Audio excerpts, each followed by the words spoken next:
인생을 기쁘고 즐겁게 라는 제목으로 인내로 승리하라, 이 말씀 6번째 이 주제를 가지고 말씀을 나누려고 합니다.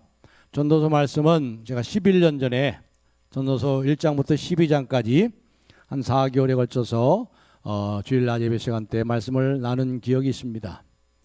근데 오늘 이 말씀을 가지고 다시 생각하면서 제가 설교 원고를 거의 반 이상 고쳤어요. 반 이상 고치고 지금 이 코로나 팬데믹 상황 속에서 우리가 어떻게 인생을 기쁘고 즐겁게 살 것인가. 여러분, 하나님이 저와 여러분이 기쁘고 즐겁게 사는 것을 원하실까요? 아니면 슬프고 걱정 속에 큰 그리 살아가는 것을 원하실까요? 두말하면 잔소리죠. 기뻐하라. 내가 다시 말하니 기뻐하라 그러잖아요. 아무리 상황이 힘들고 어려워도 바울이 옥중에 갇혔어요. 감옥의 옥중에 갇혀서 이제 내일 모레면 순교하게 됩니다. 그런데 어떻게 했어요? 기뻐하라. 내가 다시 말하니 기뻐하라. 너희 관용을 모든 사람에게 알게 하라. 주께서 가까움이라. 그리스도인의 표지가 뭐예요? 그리스도인의 특징, 기쁨입니다. 기쁨의 사람입니다. 여유가 있는 사람입니다. 넉넉한 사람입니다. 그래서 관용을 베풉니다. 주께서 오시기 때문에, 주께서 다 갚으시기 때문에, 주께서 반드시 모든 것을 하나님의 때에 반드시 바로 잡으시기 때문에, 그래서 우리는 넉넉함을 가지고 기뻐하는 거예요. 기쁨의 삶. 그렇죠? 그래서 오늘 이 말씀을 가지고 인생을 기쁘고 즐겁게, 여러분이 인생을 기쁘고 즐겁게 사시는 줄로 믿습니다만은 세상에 뭐 그렇게 기쁘고 즐거운 일은 별로 없어요. 그렇죠? 살아보니까 뭐 세상에 별로 그렇게 기쁘고 즐거운 없지만 우리는 주님 때문에 기뻐하고, 주님 때문에 기뻐하고, 주님 때문에 만족함으로 주님께 영광을 돌리는 삶을 살아갑니다. 주님을 기뻐하라, 하나님을 기뻐하라, 이것이 너의 힘이니라. 그 말씀을 묵상하지, 이게 뭔지 여러분이 아세요? 그걸 경험하고 사십니까? 하나님을 기뻐하라, 이게 너의 힘이니라.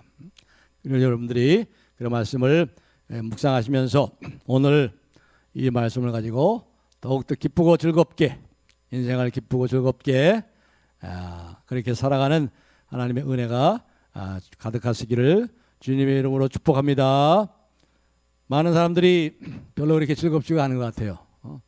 예수 믿는 사람들도 별로 그렇게 즐겁지가 않은 것 같아요. 그렇게 보입니다. 여러 가지 이유가 있겠죠. 특별히 지금 코로나 팬데믹 상황 속에서 사실상 6.25 전쟁 끝나고 70년 가까이 잘 지냈잖아요. 전쟁도 없었고. 그렇죠? 6.25 전쟁 이후에. 그런데로 참 우리 대한민국이 경제 성장을 이루고 말이죠.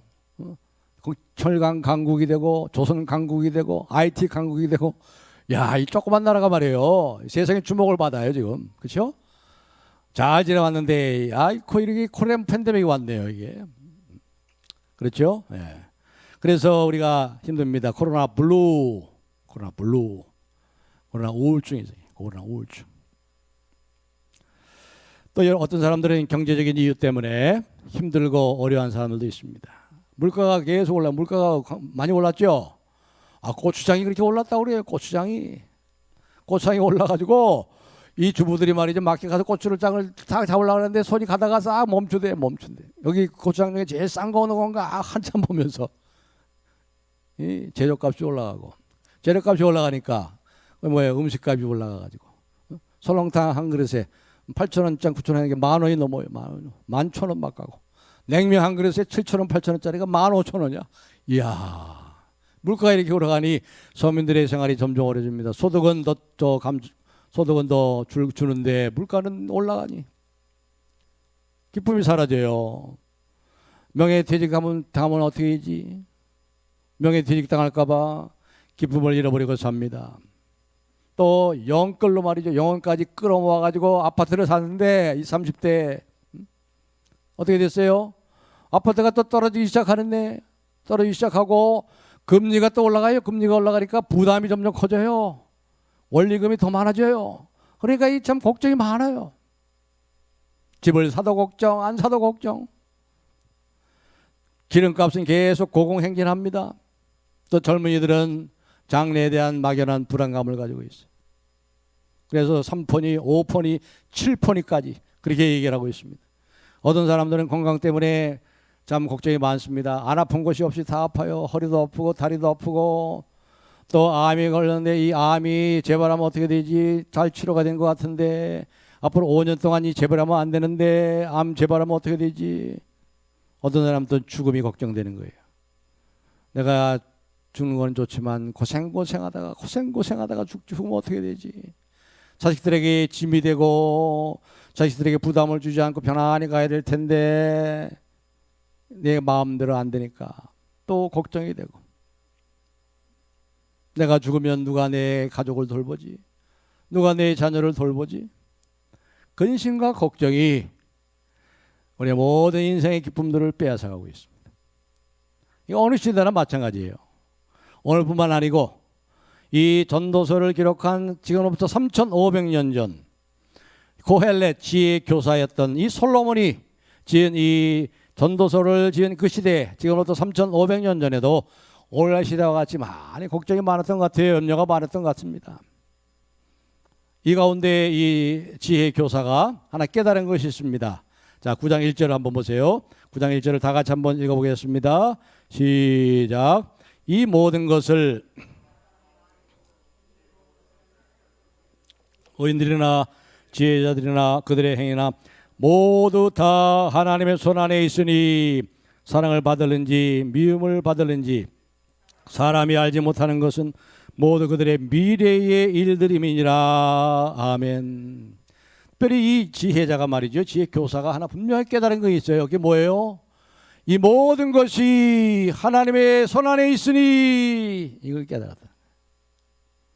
코로나 팬데믹이 하나님의 손안에 있으니 이 오미크론이 오히려 크리스마스 선물이 될 수 있다는 것도 하나님의 손안에 있으니 그렇게 됐으면 좋겠지요. 오미크론이 심한 독감처럼 우리 일상에 그냥 독감처럼 돼버리는 그런 때가 곧 올지도 알아요? 몰라요. 근데 우리는 모르지만 하나님은 이미 다 알고 있어요. 하나님은 영원한 현재, 하나님의 시제가 과거, 현재, 미래가 없어요. 하나님 영원한 현재예요. 영원한 현재.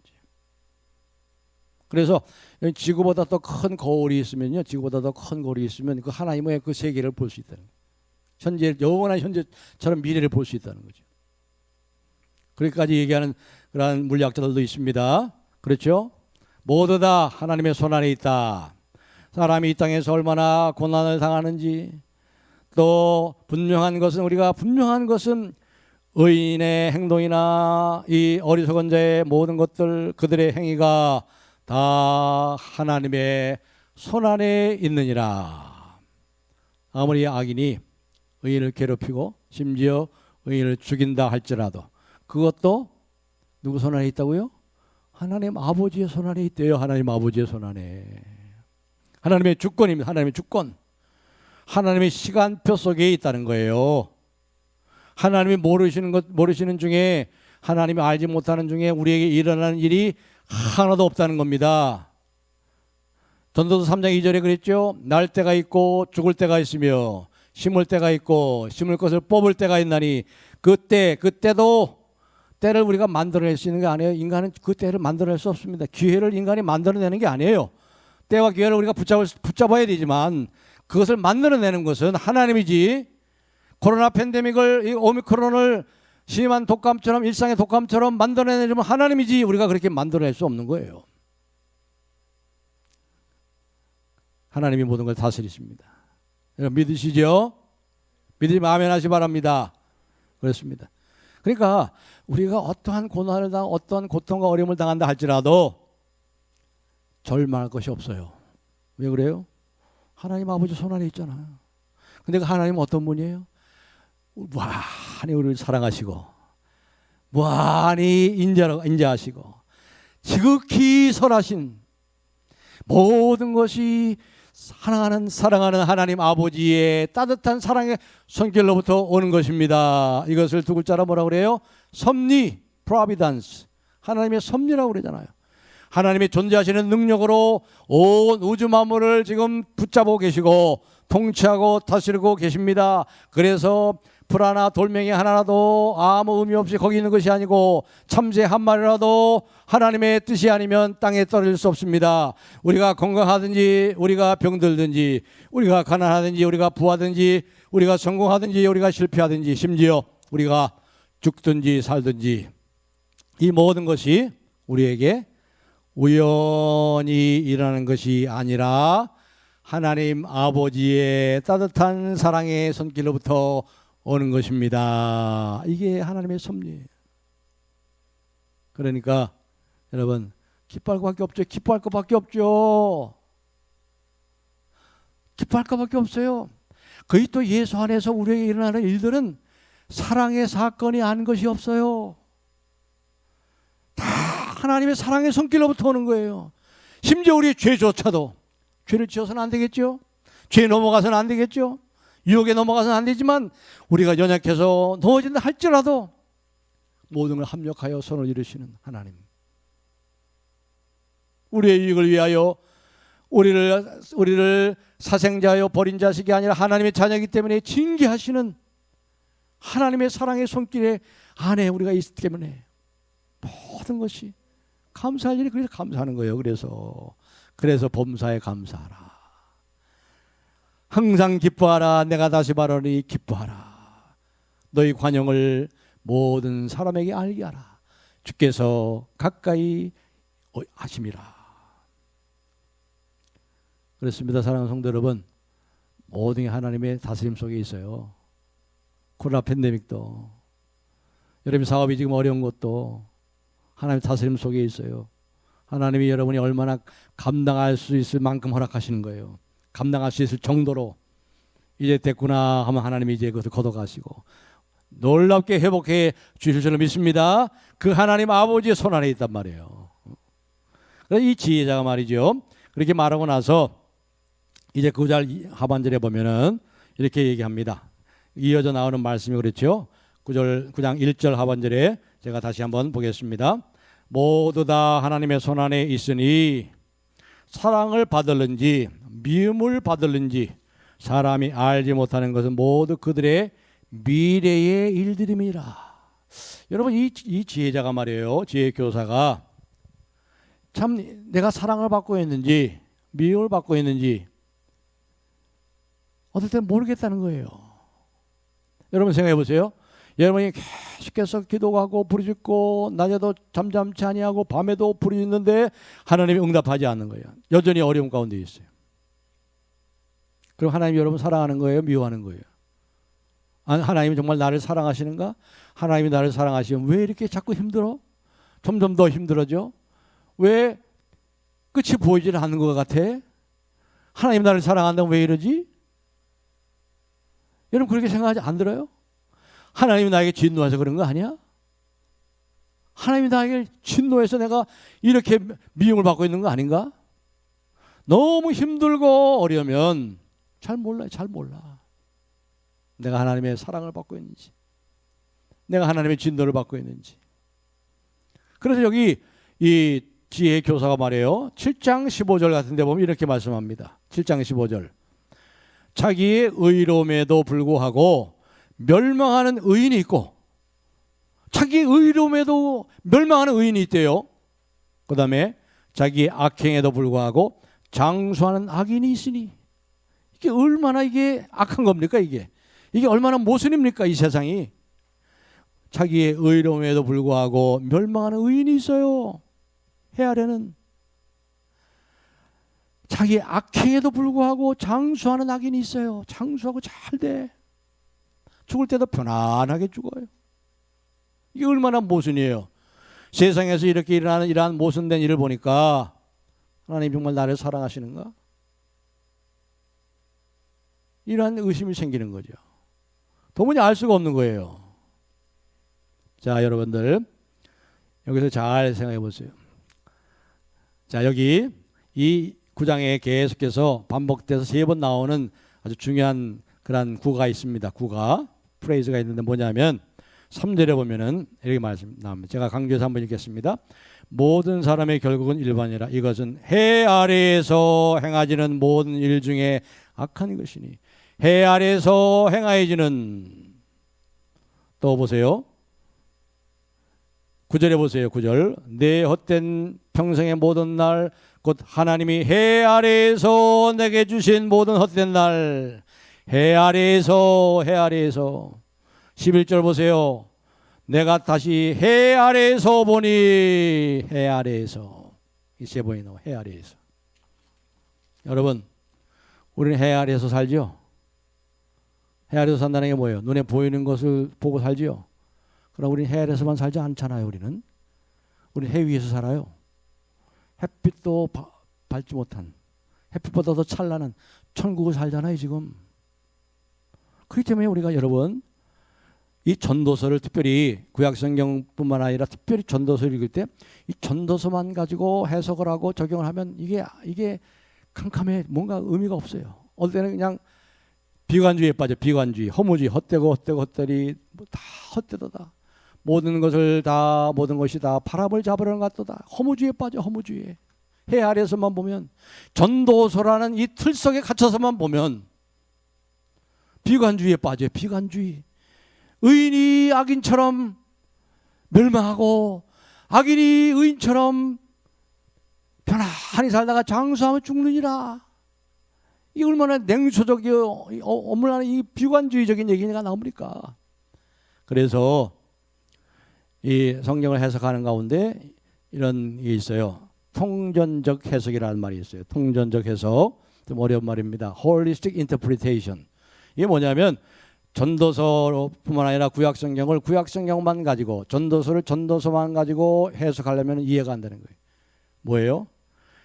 충만한 계시의 빛이 드러난 성경 전체에서 창세기 1장부터 요한계시록 22장까지 전체의 빛 아래서, 그 계시의 충만한 빛 아래서 이 전도서를 해석해야 되는 거예요. 그래야 이 전도서의 메시지가 분명히 더 드러나는 거죠. 자 보세요. 다음 성도 여러분, 어떻습니까? 하나님이 여러분을 사랑하세요? 아니면 너무 힘들어하니까 하나님이 나를 사랑하는 거 안 같아? 난 하나님이 나에게 진노하시는 거 계시나? 모든 것이 어떻다고요? 하나님의 손 안에 있으니 이미 저와 여러분을 하나님이 사랑하시기로 결심하셨어요.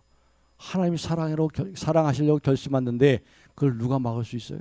이미 창세전에, 이 세상이 창조되기 전에, 여러분이 어머니 뱃속에서 나오는 그 한 날이 시작되기도 전에 벌써 하나님의 마음속에 저와 여러분이 있었다는 거예요. 여러분의 이름을 다 기억하시고 우리 속에 이 모든 내장이 다 조성되기 전에 하나님의 그 생명책에 여러분의 이름이 다 기록되어 있다는 거예요. 그렇기 때문에 사랑하는 성도 여러분, 의심할 필요 없어요. 그래서 즐거워하고 기뻐하는 거예요. 뭐라고 그랬어요? 우리 주님이 여러분 향해 뭐라고 그래요? 너는 내 사랑하는 아들이라. 내가 너를 기뻐하노라. 너는 내 사랑하는 딸이야. 내가 너를 기뻐함이라. 오늘 여기 말씀해 보세요. 여기 9장 7절 말씀을 보시기 바랍니다. 9장 7절 우리 다 같이 읽겠습니다. 9장 7절 시작. 너는 가서 기쁨으로 내 음식물을 먹고 즐거운 마음으로 내 포도주를 마실지어다. 이는 하나님이 내가 하는 일들을 벌써 기쁘게 받으셨음이니라. 할렐루야. 아멘. 왜냐하면 기쁘게 먹고 마셔라. 즐거워하며 살아라. 마음껏 하나님의 나라, 의와 평강과 희락의 나라를 이 땅에 가져왔으니 이 하나님 나라를 풍성히 누리며 기뻐하게 살아라. 이는 왜냐하면 하나님이 이미 너희들이 하는 모든 일을 다 기쁘게 받으셨기 때문이라. 여러분, 하나님 우리를 뭘 통해서 봐요? 항상 십자가를 통해서 보시잖아요. 예수님의 보혈을 통해서 우리를 바라보시잖아요. 그러니까 이미 하나님 우리를, 그리스도 예수 안에서 우리를 어떻게 했어요? 다 받으셨죠. 십자가에서 지난주에 말씀드린 것처럼 맥스루카도 목사님이 말씀한 것처럼 한 산 오른손은 한쪽으로 펴고 또 다른 한 손은 또 다른 한쪽으로 펴서 거기에 끝에 못을 박았잖아요. 그래가지고 이렇게 뭐 하는 거예요? 안아주고 계시잖아요. 안아주고 받으셨잖아요. 믿는 자를 다 받으셨죠. 그리스도 안에서. 저와 여러분을 다 받으셨어요. 내 안에 거하라. 내 사랑 안에 거하라. 하나님 우리를 꼭 안아주신단 말이에요. 안아주신다. 우리가 잘해서가지 아니에요. 이게 뭐라 그래요? 하나님의 측량할 수 없는 은혜, 은혜 속에서 이렇게 사는 거예요.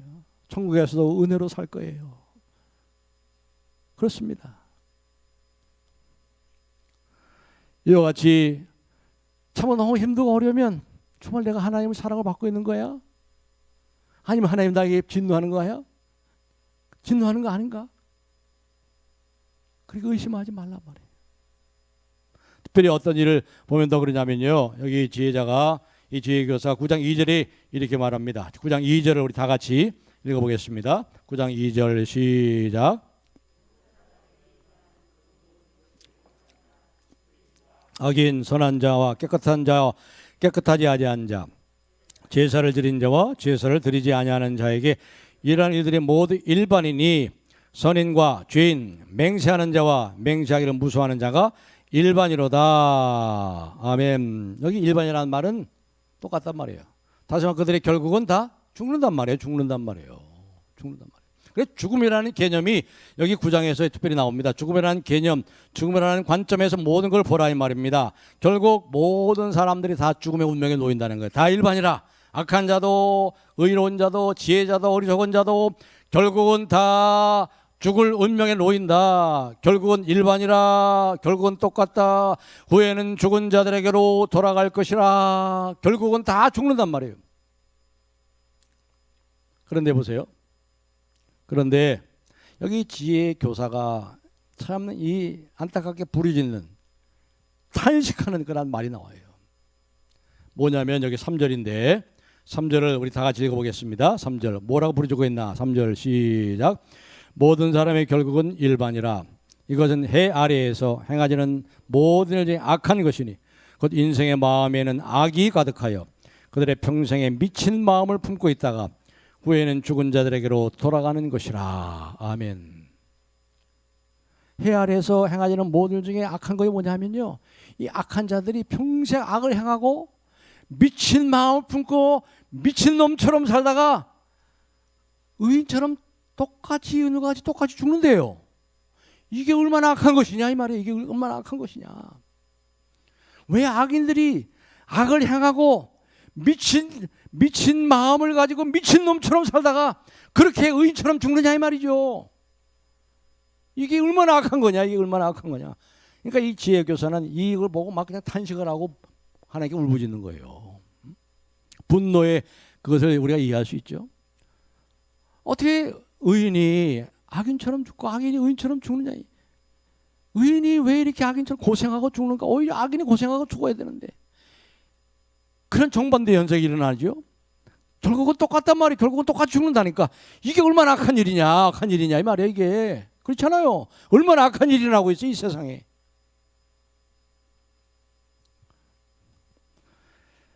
그러나 여기서 이러한 우울하고 어둠침침한 인간의 운명에 대해서 얘기하던 이 지혜의 교사가 뭐라고 얘기하냐면 4절에 이렇게 말하고 있습니다. 4절 모든 산자들 중에 들어있는 자에게는 누구나 소망이 있으면 산 개가 죽은 사자보다 낫기 때문이라. 산 자들은 죽을 줄을 알되 죽은 자들은 아무것도 모르며. 그렇기 때문에 지금 우리 살아있는 우리들에게 이 메시지를 전하면서 살아있는 자들에게는 그래도 희망이 있다. 살아있는 것이 유익한 것이다. 산 개가 죽은 사자보다 더 낫다는 거예요. 산 개, 여기서 개라고 할 때는 오늘 우리가 기르는 반려견을 말하는 거 아닙니다. 강아지 우리 집안에서 기르는 반려견이 아니에요. 아주 더럽고 추악한 들개를 말하는 겁니다. 살아있는 이 더럽고 추악한 들개가 죽은 사자가 얼마나 위험이 있어요. 모든 왕자 동물 중에 동물 왕국의 왕이죠. 그런데 그 존경받는 그 사자보다 죽은 사자보다 낫다는 거예요. 왜 그럴까요? 왜 지혜의 교사는 이렇게 얘기할까요? 왜 이러한 지금 일어나는 모순적인 모든 일을 보면서 이 미친 마음을 가지고 미친 놈처럼 살다가 의인처럼 죽는 이런 것을 보면서 뭐를 말하고 있는 겁니까? 지금 산 자가 희망이 있다는 거예요. 희망이 있다는 거예요. 다시 말해서 죽음에 대한 개념을 가지고 얘기하는 거죠. 여러분, 죽은 사람은 희망이 없어요. 왜요? 죽음을 생각할 기회가 없잖아요. 이제는 죽음을 준비할 시간이 없어요. 죽음을 생각할 시간이 없어요. 그래서 산 개가 죽은 사자보다 나은 거예요. 산 개는 뭐예요? 산 개는 죽음을 생각할 수 있잖아. 죽음을 생각하고 있잖아. 죽음을 준비할 수 있는 시간이 있잖아요. 그렇기 때문에 희망이 있는 거예요. 희망이 있는 거예요. 지혜가 살아있는 자에게는 그래서 희망이 있다. 살아있는 이 더러운 들개가 죽은 사자보다 낫다. 개 같은 삶이라 할지라도 죽는 것보다 낫다. 왜? 왜냐하면 여기 보니까 뭐라고 했어요? 이는 거기 나오잖아요. 5절에 산자들은 뭘 알아요? 죽을 줄을 알되. 죽을 줄 알아요. 산자들은 내가 언젠가는 죽구나. 모멘트 모리. 당신이 반드시 죽는다는 것을 기억하시오. 산자들은 이것을 안단 말이에요. 죽을 줄을 알고. 죽을 줄을 알면 어떻게 돼요? 죽음을 준비하잖아요. 준비하잖아요. 이게 희망이 있는 거예요. 그런데 가장 비극 중에 비극이 뭔지 아세요? 깨달아야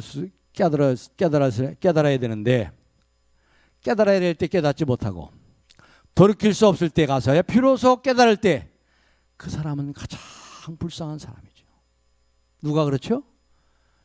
불신자, 예수 안 믿는 사람들. 예수 안 믿는 사람은 언제 가서 깨달아요? 죽고 나서 깨달아. 하나님의 심판대에서 깨달아. 그때는 이미 늦었죠. 돌이킬 수 없어요. 그때는 이미. 그러나 이 산개는 지금 돌이킬 수가 있는 거예요. 지금 살아있기 때문에 죽을 줄 알잖아요. 산개는 죽을 줄 알고. 그러나 죽은 사자는 죽을 줄도 모르고. 그런 거예요. 그래서 그런 거예요. 여러분, 저와 여러분이 살아있어요. 희망이 있어요. 왜요? 우린 죽을 줄 알잖아요. 여기 죽지 않은 사람이 없죠? 다 죽잖아요. 그리고 사람이 한번 죽는 것은 정하신 것이요. 그 후에는 심판이 있다는 사실을 알잖아요. 하나님이 심판대 앞에 쏘잖아요. 그걸 알잖아요.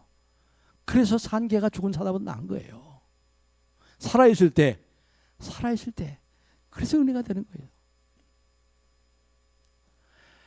그러면서 이와 같이 희망을 주면서 우리들에게 이렇게 얘기합니다. 이 지혜교사가 7절에 보세요. 7절을 다 같이 다시 한번 읽겠습니다. 시작.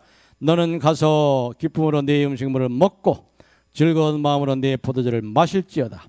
이는 하나님이 내가 하는 일을 벌써 기쁘게 받으셨음이니라. 여기 보면 가서 먹고 마시고 즐겨라.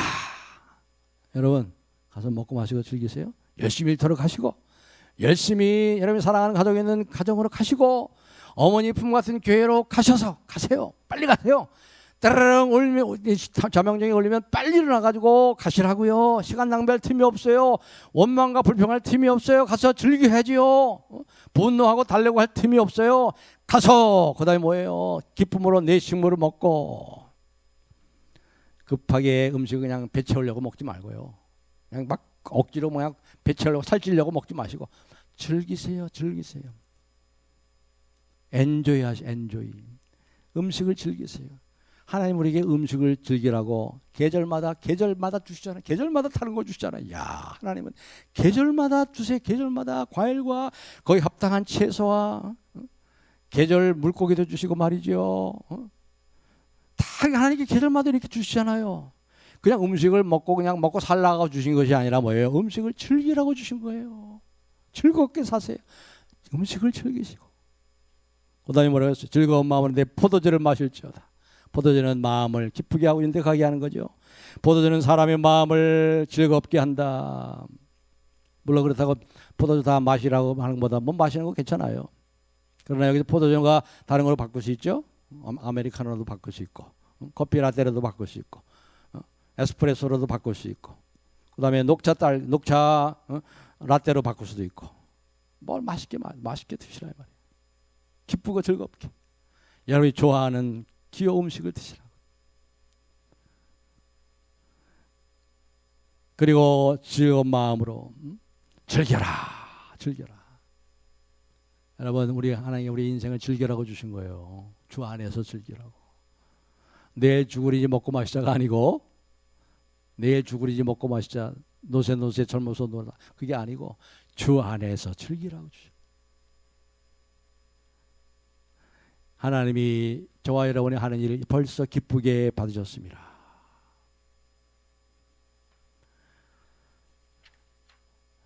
사랑하는 성도 여러분, 여기 보니까 이와 같이 말씀을 한 다음에 참 또 하나의 참 모순되고 이해할 수 없는 또 얘기를 지혜교사가 합니다. 11절 말씀에 보시면 이렇게 말씀하죠. 내가 다시 해 아래에서 보니, 다 같이 읽겠습니다. 시작. 빠른 경주자들이라고 선착하는 것이 아니며 용사들이라고 전쟁에 승리하는 것이 아니며 지혜자들이라고 음식물을 얻는 것도 아니며 명철자들이라고 재물을 얻는 것도 아니며 지식인들이라고 은총을 입는 것도 아니니 이는 시기와 기회는 그들 모두에게 임함이니라. 아멘. 빨리 달리고 100m를 내가 10초에 한다고 해서 100m 20초 다니는 사람보다 결승점에 빨리 도달하는 것이 아니라는 거예요. 왜요? 인생에는 생각지 못한, 예측하지 못하는 많은 불상사들이, 통제할 수 없는 상황이 벌어지기 때문에 그렇다는 거예요. 뭐라고 합니까? 시기와 기회, 시기와 기회는 모두 그들에게 임함이니라. 시기와 기회, 다시 말해서 시기와 기회는 뭐예요? 우리가 통제할 수 없는 거예요. 때와 기한은 우리가 통제할 수 없어요. 만들어낼 수 없어요. 그래서 우리말 가운데 이런 말이 있죠. 인생은 타이밍이다 그러잖아요. 인생은 타이밍이다. 인생의 성패는 타이밍에 달려있다. 그 말 뜻이 뭡니까? 때를 잘 만나는 것, 때를 잘 타는 것 말하죠. 누군가 그랬죠?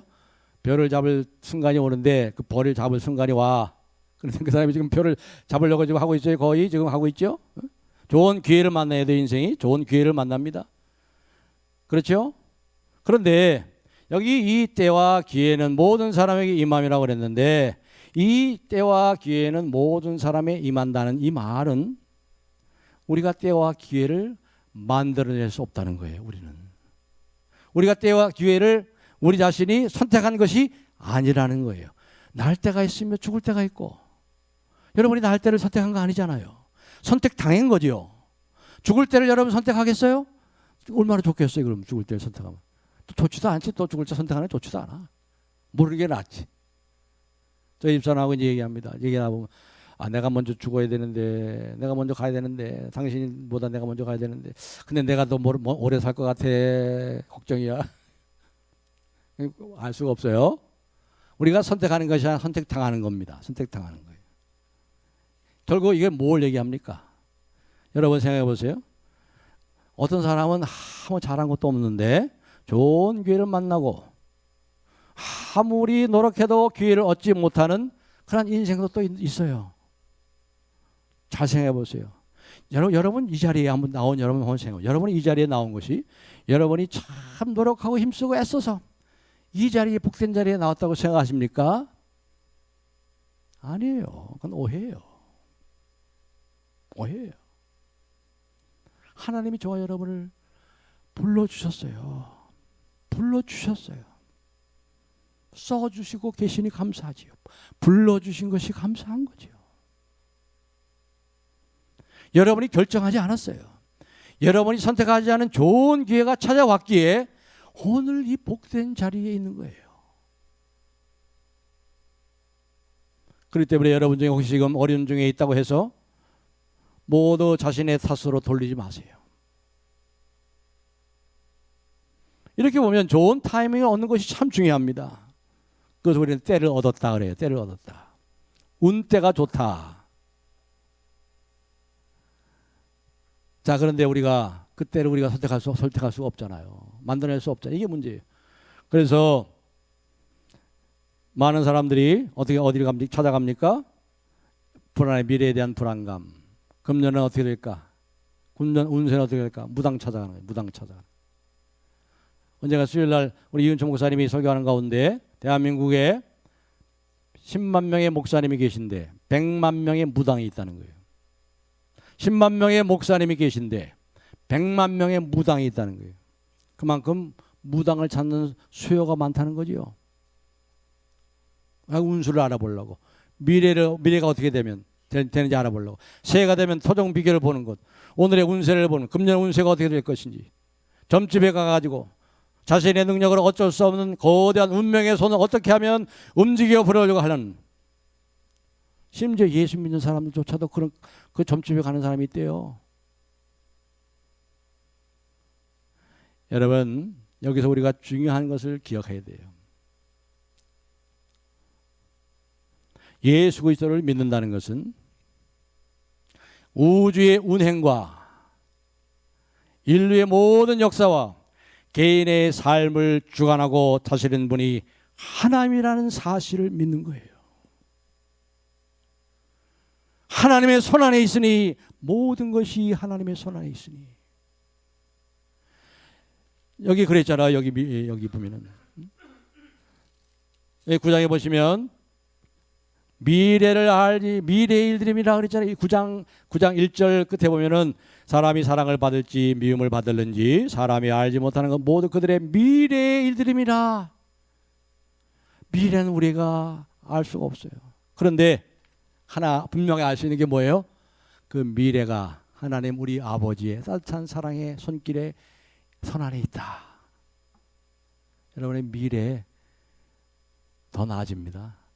장래에 더 큰 은혜 주십니다.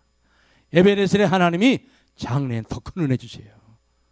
우리는 이미 끝을 알고 있는 사람 아니에요. 우리는 끝을 알고 있잖아요. 영광스러운 부활을 알죠. 이 세상의 끝에 새하늘과 새 땅이 시작되잖아요. 해 아래에서 끝나는 게 아니잖아요. 해 아래에서 끝나는 게 아니에요. 해 위에 햇빛도 찬란하지 못한 새 하늘과 새 땅이 시작되잖아요. 그렇기 때문에 우리는 점쟁이들이 과거를 잊고 미래를 내다보는 신통방통한 능력을 발휘하는, 그렇게 할 수 있어요. 사단 마귀가 그렇게 하잖아요. 사단 마귀를 통해서. 그런데 그것은 모든 것을 다스리는 하나님을 불신앙하는 거예요. 중요한 것은 미래를 내다보는 능력이 아니고 미래를 다스리는 분의 능력 안에 저와 여러분이 머물러 사는 것입니다. 내 사랑 안에 거하라. 내 안에 거하라. 그렇습니다. 우주의 운행과 인류의 역사와 개인의 생사화복을 다스리고 주관하시는 하나님을 믿고 그 하나님 안에 머물러 사시라 이 말이에요.